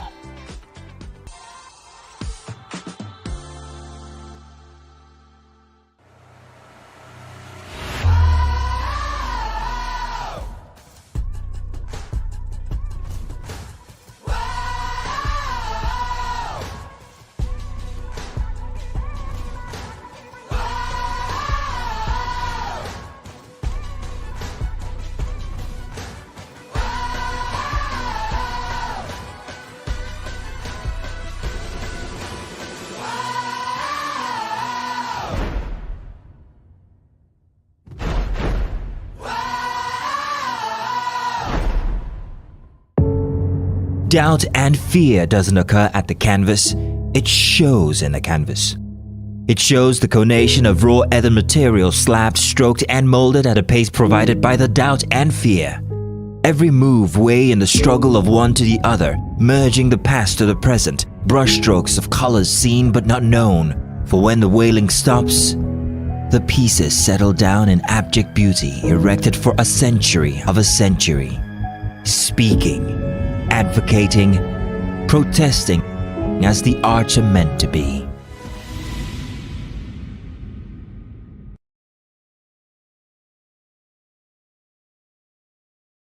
Oh, tell us about that. Okay, this is Rising. You guys just saw Rising. Rising is out in the cinemas today. Oh, Okay, congratulations. Yes, so I'm excited. You saw the cast list. I can't wait, yes. I can't wait. It's action filled. What was your role there? What was your character? The love interest, the beautiful Aww. I'm sure you played love story. All these Nigerian movies have been kissing a lot these days. Ha! I'm showing you all really something. daring. I don't understand. So hope you don't but then she'll slap me too now. You don't see when he's chopping slap. Too much daring things in these Nigerian movies these days, but it's fantastic. Congratulations. Thank so you. it's on cinema today. Any plans to go on? Yes, I'm going to Ikeja City Mall from here. Wow, so Okay, you can like a catch meet up there. and greet Yes, or yes, the meet watch and out? greet. Oh, fantastic. My God, And also to watch it just seems like I've known you forever. Do you know. understand? Like you've been in the movie industry forever, and I would like for you to just give us a little part of your journey. How has it been getting to this place, cinemas, and just being a household name? I joined Nollywood 2 times. Okay, the first time was when I was very young, during the African Queen era. And coming into Nollywood was not, I would not say I had a tough time, but I went for auditions. I trekked. I waka. I climbed Okada where we were for So it was a very good experience. But one thing that was kind of set me back at the time was the fact that I couldn't speak Igbo, and I was not an Igbo girl. So most times when I meet the marketers, you know, the likes of those old people, they always say, in Aso Igbo. I'm like, I don't understand what you're saying. Like, So the communication was a problem. You know, most of them then were not so enlightened like that. But yeah, they were businessmen. So it was a problem for me to really interact. But somehow, a few of them gave me opportunity, and then I left 2007, came back in 2012. That is when I really came back. Okay. Yes, that was when I really came back. And that was why I hear him way. So I just, it was hard because then people who had seen some of my work, and then they'll be like, she sabi act that time, she go still sabi act. So I even got somebody who offered to give me a job in Enugu, and he said he called me for a script, and then he said he had 10 scripts in total that he wanted to shoot, and he wanted to put me in all of them. Okay, all right, so how much are you going to pay? He was like, I want to give you visibility. They asked me how much for 10 movies. I'm like, brother, I have a certificate. They were 10. And it was just, I had, yes, I had, I had issues like that. I had problems. Tell us about this movie in particular. How was the what do you call that thing? The casting, the whole production itself. Yes. Rising was directed by Big Samuel Olatunji, and I got called for the job. I read the script. I was flipping through, and I'm like, this script is not a regular. You snatched my boyfriend and you give it to me. It wasn't a regular. I was like, okay. And when I get scripts like that, like the one I told you guys I'm going to go do in Akure, I will close it. When I get halfway, I'll close it and start all over again. So I did that with the script, and I started all over again, and I knew this is something that I really, really want to be a part of. And you can tell from the script that money will go down. You can tell that all there's accessories and all the, things in the script were money demanding. So I said, okay, this will be a big project. So we went on board, and then I heard we were going to shoot in Oshodi. I'm like, hey, I'm not going to Oshodi to film. But we had to go see certain people, and then they gave us permission to film in Oshodi. So we filmed in Oshodi for almost 2 months. Every day. Wow. And no touts, no area boys, nobody came. Oh, wow, fantastic. Because they were well taken care of. So it's a very, very good project. It's a very good project. I'm really excited for you. I met you for the first time on the set of CC Picture Perfect. And I told you that you were very beautiful, right? Oh God. Yeah. And you are such an amazing actor. Thank you. Just get it and you deliver. So how have you been able to hone your craft in such a way that you now give excellence? What sort of practice do you put into a script when you get one? Just tell the viewers. I first of all, initially before when I just started, I used to rehearse my facial expression. You know, I have a very strong facial expression. So I used to rehearse expressions in front of the mirror. But I think now, what I've been able to do with my performance, acting-wise, is that I sink into my character. I mean, I don't need to have an imagination or anything.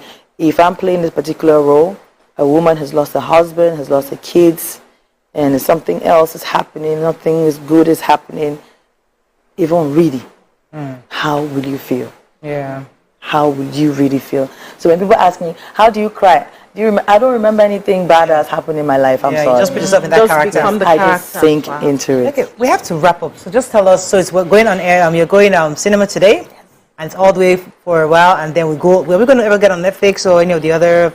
I'm not sure yet. So you let us know. I'm not sure yet if Rising will get on Netflix. The producer will have to determine that. But Rising cinemas today. It's and you're going to be there as a Ikeja. I'll be at Ikeja. Are you doing the rounds across Lagos? I'm doing the rounds. For today, I'll be in Ikeja because Ikeja is our biggest cinema for now. So, but between this, before the day runs out, I'm sure they'll have to run like a scheduling. Yes. Fantastic. Well done. Well done. Congratulations.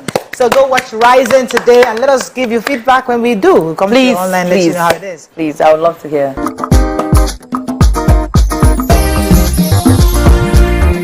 Ikechukwu, Sunday, Okonkwo, aka Cross. Now your intro without Wow. So there's a name that thing that's. I'm just drinking because you said I should drink. There's no particular answer. I think it's only that can be wicked. What's the answer? Subterfuge. Eh? Yeah. They claim you did, but you said it just happened. That and it's called what again? Subterfuge. Subterfuge. SUBTERFUGE. So you look me finish from head to toe. You look at a person who go know what to become subterfuge. Yeah? The nude wasn't like a game plan. Or I promise you, it was actually a mistake. Like it was sending it to someone, and it just mistakenly just went that. Yeah.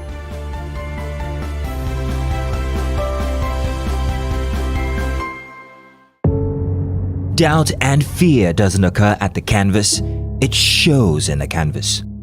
It shows the conation of raw earthen material slabbed, stroked and molded at a pace provided by the doubt and fear. Every move weigh in the struggle of one to the other, merging the past to the present, brushstrokes of colors seen but not known. For when the wailing stops, the pieces settle down in abject beauty erected for a century of a century. Speaking, advocating, protesting as the arts are meant to be. Ladies and gentlemen, make welcome pioneer Positive Force member, dancing queen of the 80s, non-conformist, Afrobeat historian in her right, and long-standing member of the multiple award-winning all-female show Your View, Omoyeni Yeni Anikulapo Kuti, aka YK Power! Ginger, Take it. today we'll go here. Hey, I didn't read you. Are you sure? Ha. I'm not here to answer questions. I'm here to drink. We're in trouble today. Wait till your age. I was close now. Eh? I said 1975. He said 73. He said 75. Fellas wasn't even born in 75. So will I drink half? You go drink. Take. Make I help you. Russian. No be half. Which half? You will make me drink. I'll give you a hint. Lights in no.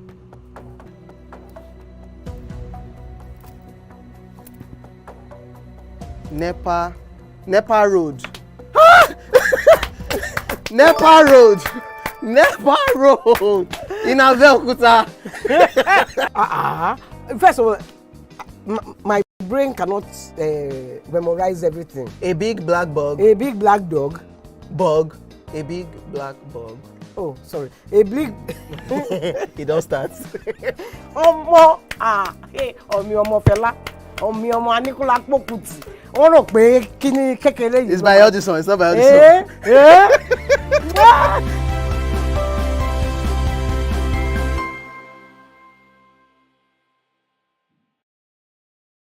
Ladies and gentlemen, make welcome the grand comedian of the Federal Republic of Nigeria, Gbenga Adeyinka the First. OJ right here, 7 of 7, like you already know. Gbenga right here, 7 of 7, like I'm beginning to know.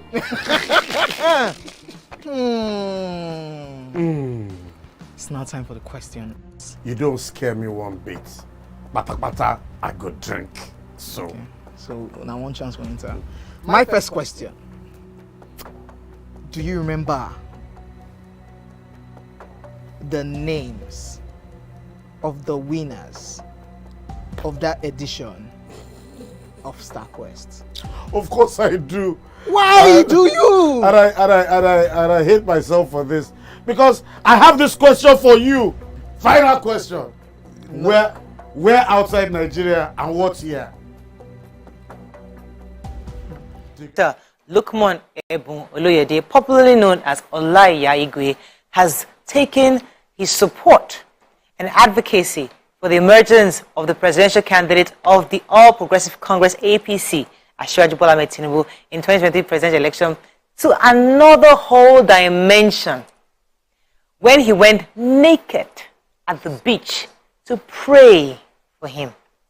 Joining us on the show is the man himself, Mr. Lukman Ebun Oloyede. Welcome to the show, sir. Oh, good morning. Good morning. Good to have you on the show. So you broke the internet this weekend. Everybody was like, what is going on? They turned it to that. Exactly. I don't have that in mind. Tell us exactly what it was about. Well, I thank God for giving me the opportunity to be on this program. Okay. I am here to tender my explanation. I am not here to tender any apology. Okay. But I want people to know the reason why I did what I did. Okay. Bola Ahmed Tinubu, Asiwaju, has done a lot in my life. And I've repeatedly said it on some of my interviews. I don't want to waste much of my time to repeat it again, but I will go straight to what I did last 4 days ago. The reason why I did it. I was asked to stand up and to go and do it spiritually. I slept. I am I have a gift of revelation by Almighty God. At times, I see what God plans for me ahead before it happened. Okay. I was sleeping that day and the voice came to me and said, please stand up. You said you love Asiwaju and he has been assisting you. I said, yes. Stand up, go and do this for him. I am an artist or a beat politician. But professionally, I am an artist. Right. And I said, okay, as an artist, I can do it, but I should think about my immediate family. Right. But I want to tell you something. I can do anything to support Asiwaju. As long as I believe this thing has nothing to do with any other person. Right. I can do it to any length. Let me get a few more questions in from you because I know the ladies have a few questions for you. Yes. So I know that people who are really spiritual, they use different things to pray. We see women wake up in the middle of the night to pray for their children. So this just shows me that there's a strong support. You really have a strong feeling towards your principal, and you really want to see him succeed. But my worry is, how did he get into the internet? Were you doing it and you had someone who was posting, recording you or something? Much. Thank you. If you are a Yoruba, Babalawo can say, okay, if you want to do this prayer, make sure you go to various markets. On a market day, carry a bow. And a lot of people will be there. Yeah. There's no difference of doing that to what I did. I deliberately recorded that event. Oh. I deliberately, for people to see. Okay. It is not because of money. Deliberate. Okay. Yeah, because, it was an intentional. Okay. That I should do that because I listened to the voice. The and then you posted it yourself? Of course. Oh. Okay. I did it. That video showed that, you did it deliberately. Deliberately. Obviously. And I have no cause to regret. It showed a lot of work. Now, the issue of regret is subject because it could have been, it seems counterproductive. You edited it and put the lighting effects in the video. Did you think after the video that, this could be counterproductive, or has it been productive to you? No, it can't. And I will tell you why. Firstly, when I was in university recently, they taught us one subject, they call it individual differences under mass communication. As long as I'm doing what I'm doing and I believe that thing cannot affect any other person, right, I think I have freedom of that. Yeah. Mm. So, Asiwaju Ahmed Tinubu is a big fish in my life. In the lives of many. I don't know yours. But in the my lives of many. God bless you, my sister. It's a big fish in my life. And I know that it's going to be the president of this great nation very soon. Okay. So let me come in at that point, because people were commenting under there are lots of, oh, you broke the internet. It's not small.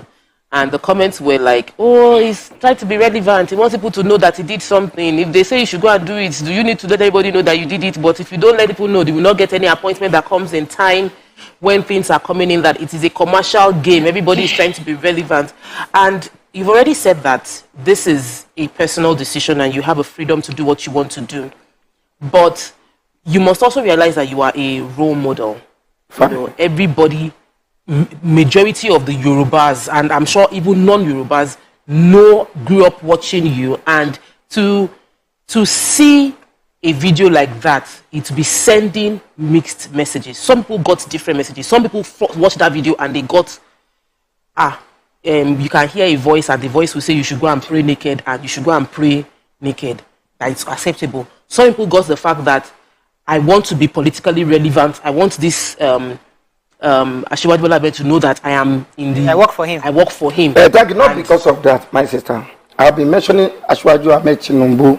I've been telling people what he has been doing in my life since, not because of the election period. Not because of that at all. Now, whatever they thought, my decision is my decision.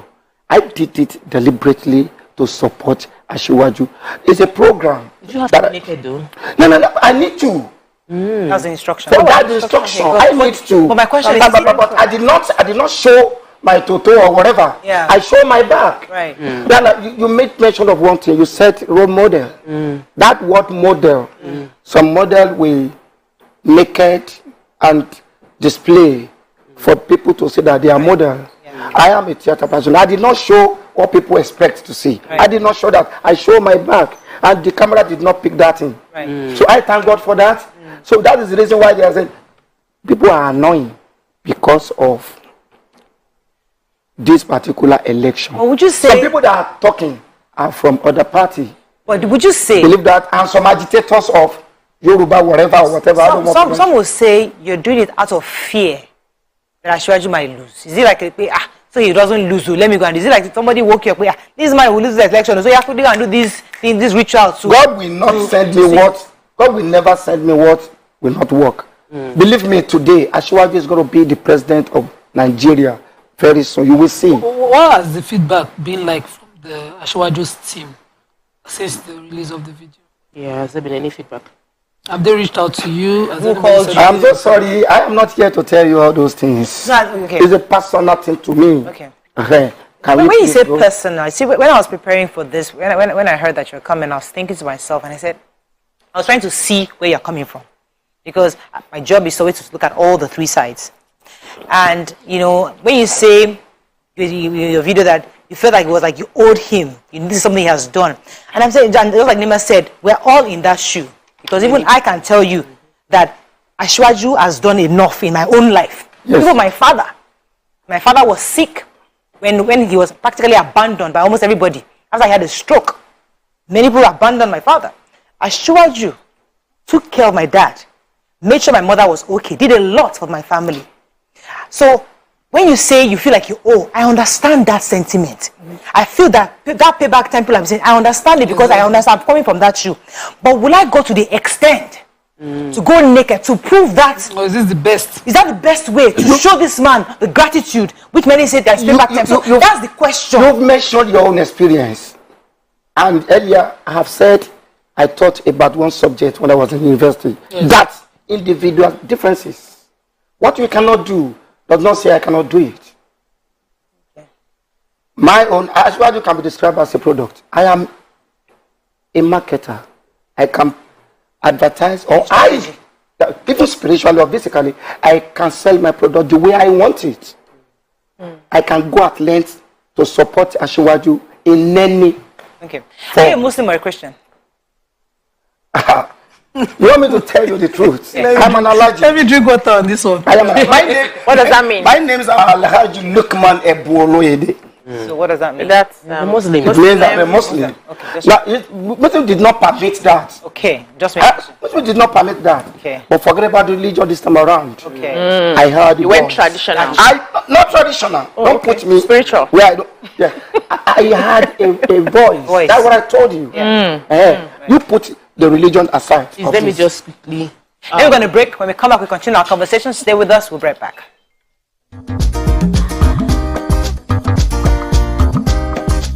Stay tuned. Your View will be right back. So, have you ever wondered what happens behind the curtains of a man's mind? Or perhaps you're one of those who wonder what men talk about when they gather. Well, here goes. Imagine what it takes to put together the perfect cocktail. Or maybe mocktail. We need a bit of sports, a sprinkling of current affairs, some very deep topical issues,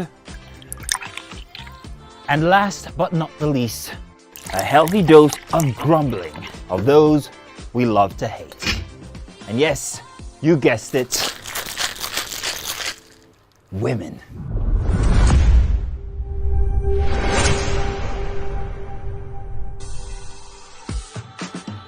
So, if you catch the drift, then you're onto something. We will provide you with the right insights into most of your curiosities right here within this beautiful cocktail we call the Black Table. Ladies and gentlemen, make welcome the one who can make time stand still forever, Mr. Kelechi Amadi. How are you doing, sir? I'm good, my brother. You love that intro, Abi? Yeah. It was great. Okay, Thank you. We try like that. Thank you. Now my question, which I feel is a cheap question. Oh, go ahead. What does ISO stand for?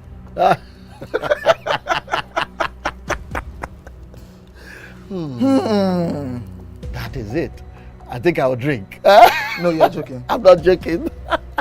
Kelechi Amadi. No.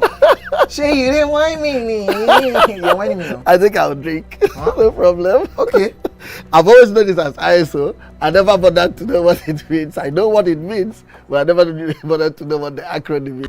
Tell me the brand of camera that I use, so much so that I even became an ambassador. That's very easy.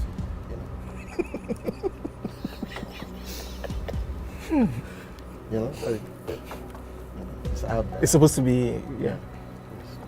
I just said, let me give you this one as a token of my appreciation. Sony. Drink! Wait, I'm not done. You did not say final answer. It's final answer.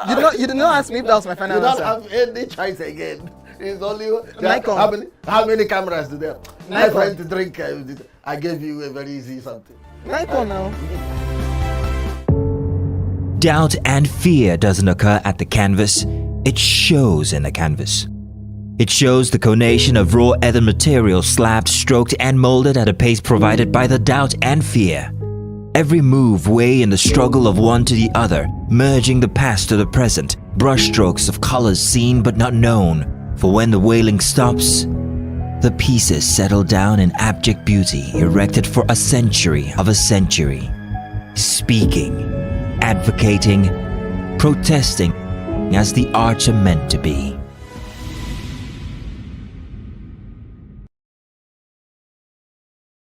Ladies and gentlemen, make welcome the grand comedian of the Federal Republic of Nigeria, Gbenga Adeyinka the First. OJ right here, 7 of 7, like you already know. Gbenga right here, 7 of 7, like I'm beginning to know.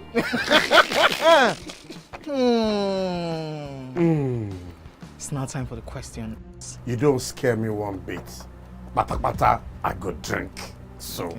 So now one chance for enter. My first question. Do you remember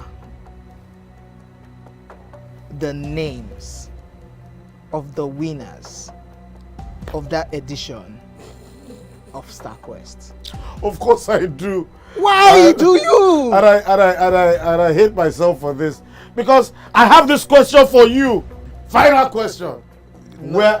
Where outside Nigeria and what year? I think you're the only one that can be wicked. I am thinking because I know back in the day. Don't think. Answer my question quick. You are thinking too much. I don't like it. The UK. Final answer. Okay. I said, God, please, let me to perform outside Nigeria. Wait. And God gave me a show in Ghana. Drink, my friend, drink.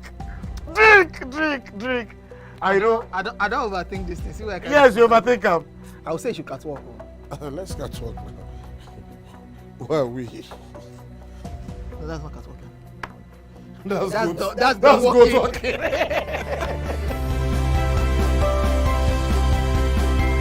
Not just where, but who wouldn't you want to work with? Yes, that's on that angle. So Laifa had a very, very interesting. You wouldn't want to work with who? Not There's no judgment. No, and I Oh, respect, they'll judge you I definitely, respect but we this won't judge certain type of people. But what I dislike so much is when they tend to come to work and then they pour all their resentment from on you. Is it me that offended you?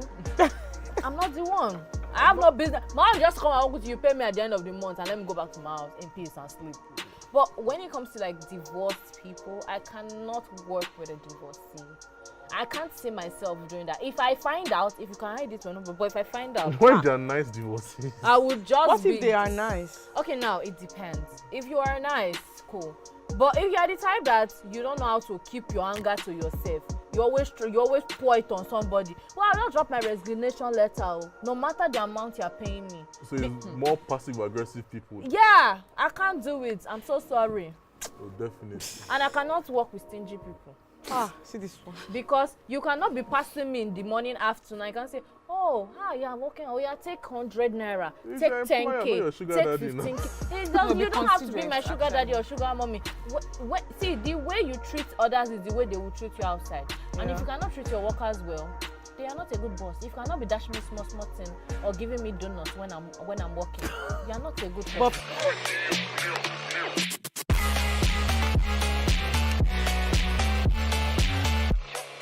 Ask questions if I want to ask questions, and if it's something that I saw coming, I may not even ask questions. I may just I may even tell you I saw this. What if it's in person? But then, would it make a difference where? So like, this person might just say, you people can just be on 3rd Mainland Bridge on a bike, and the person say, babe, I cannot do it again, and you lose range.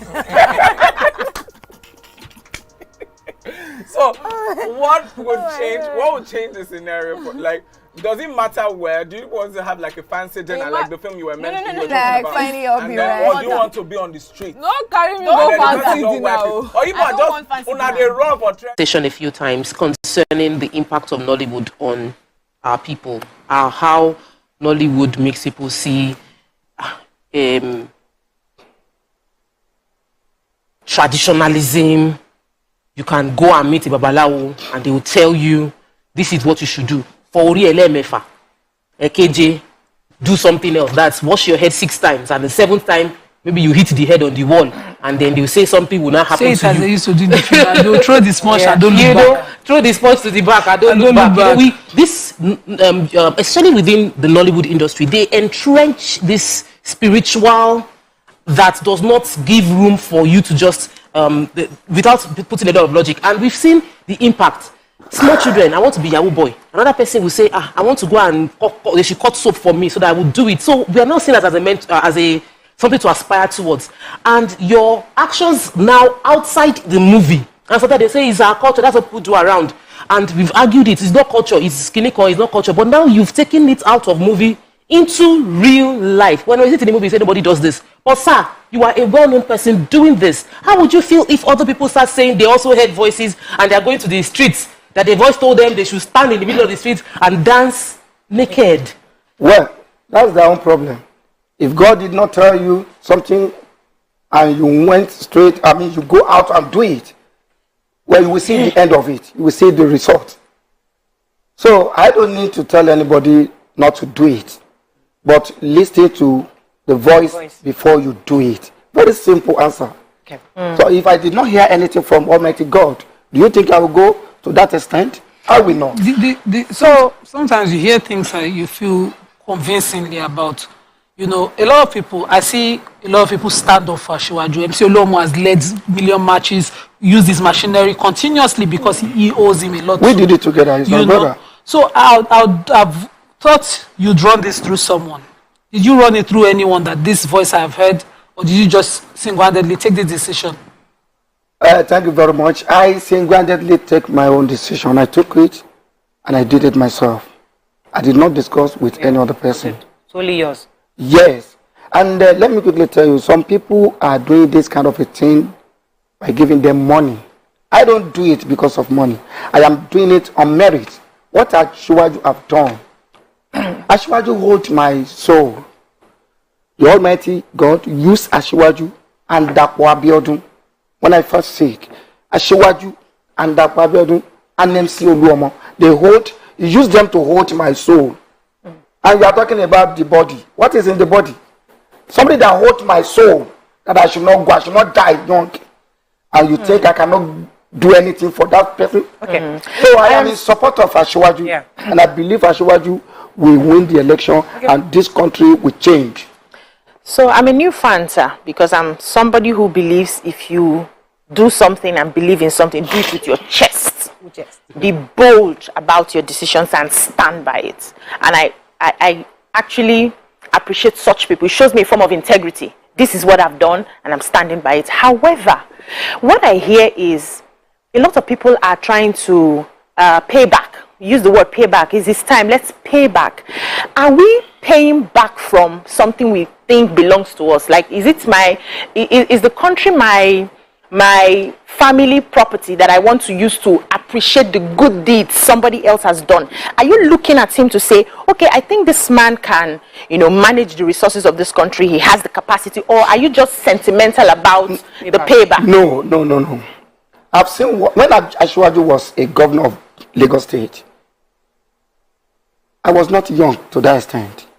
I'm a matured person. Then I saw what he did.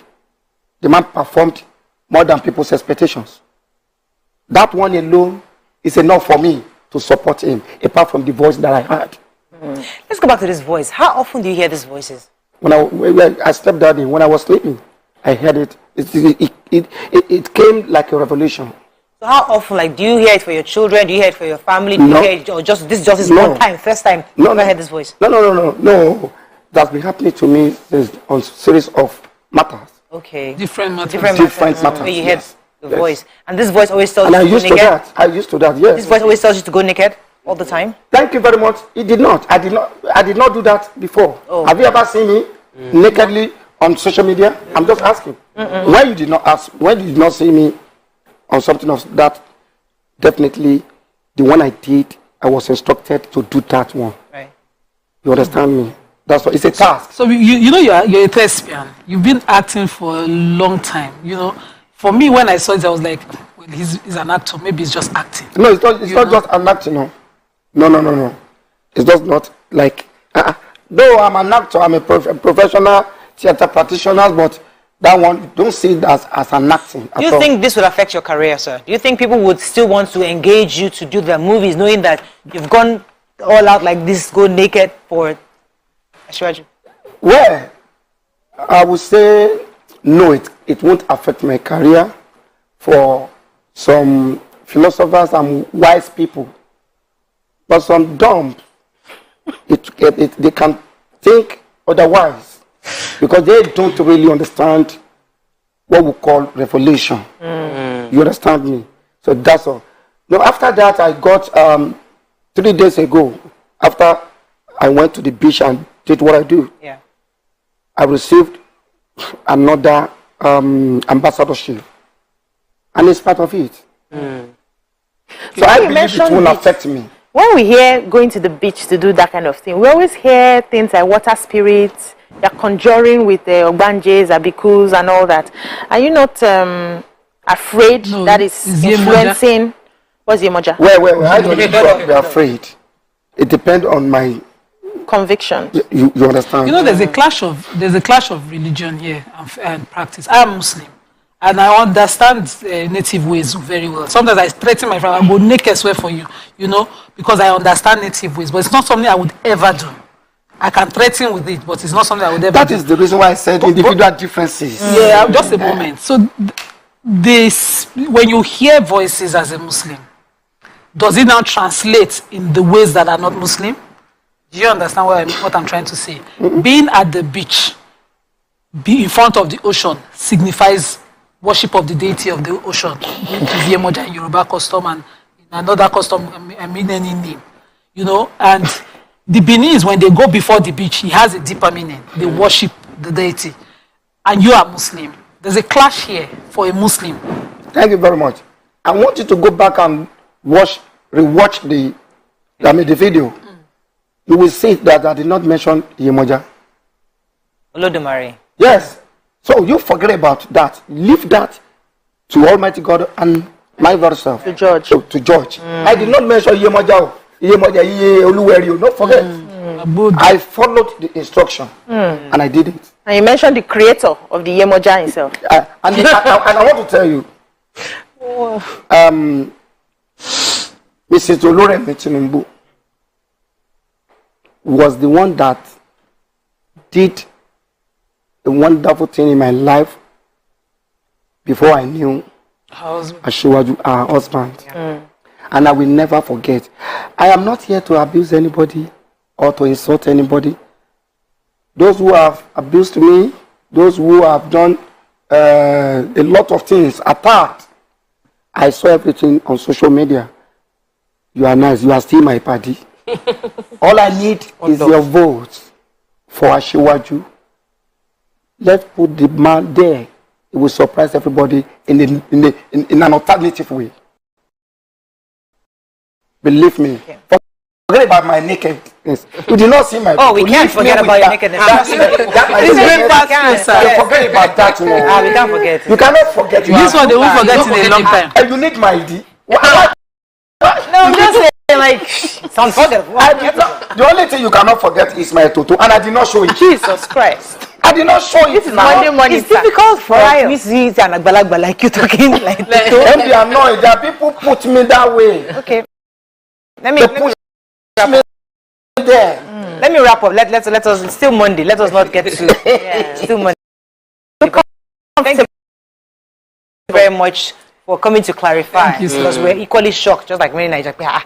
Chelsea, but people say, Baba, you that Jew. But listen, it's your choice. You're an adult. You've done what you feel you need to do, and everybody is respected for their own choices. But when I wear something, I wear something. Did you wear? You didn't wear anything, no? I wear something. I read the inside. Nylon. We are using it for film making, but nobody can see that. When you turn back, yes, nylon. I wear it. Okay. Yes, well, you cannot know. But I think no film. Okay. Yes. Wow. But they did not know. Wow. All I want is, I want everybody. Now, body has come down. Of course. I think that is all we can take on this segment. Thank you very much, Alhaji, for joining us this morning. Thank you.